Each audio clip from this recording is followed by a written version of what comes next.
بسم اللہ الرحمن الرحیم صلی اللہ علی النبی الکریم۔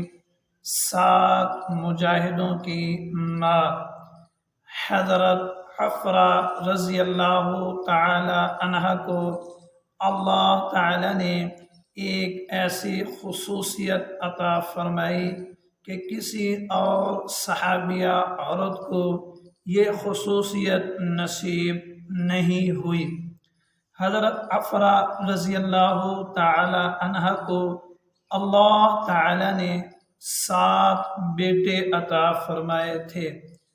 3 بیٹے حارث سے پیدا ہوئے جن کے نام عوف، معوذ، معاذ ہیں۔ پھر حارث کے بعد انہوں نے بکیر سے نکاح کیا۔ بکیر سے ان کے 4 بیٹے پیدا ہوئے جن کے نام ہیں ایاس، عاقل، خول، عامر۔ اللہ تعالیٰ نے ان کو 7 بیٹے عطا فرمائے تھے۔ غزوہ بدر کے لیے انہوں نے اپنے بیٹوں کو تیار کیا، ترغیب دی۔ یہ 7 کے 7 بیٹے غزوہ بدر میں شریک ہوئے۔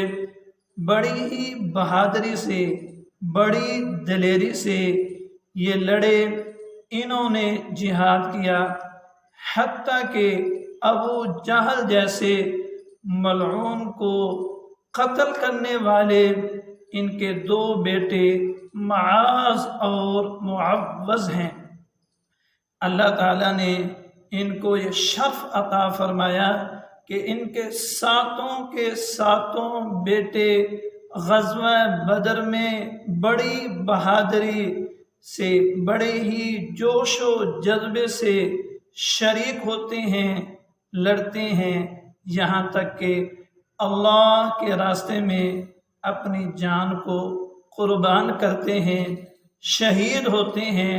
حضرت حفرہ رضی اللہ تعالی عنہ کو اللہ تعالیٰ یہ شرف عطا فرماتے ہیں کہ حضرت حفرہ رضی اللہ تعالی عنہ 7 شہداء کی ماں کہلواتی ہیں، 7 مجاہدین کی ماں کہلواتی ہیں۔ دعا ہے اللہ تعالیٰ سے کہ اللہ تعالیٰ ہمیں بھی ایسے جذبات عطا فرمائیں، ایسی اولاد عطا فرمائیں کہ اللہ تعالیٰ کے راستے میں ہم اپنے بیٹوں کو قربان کریں۔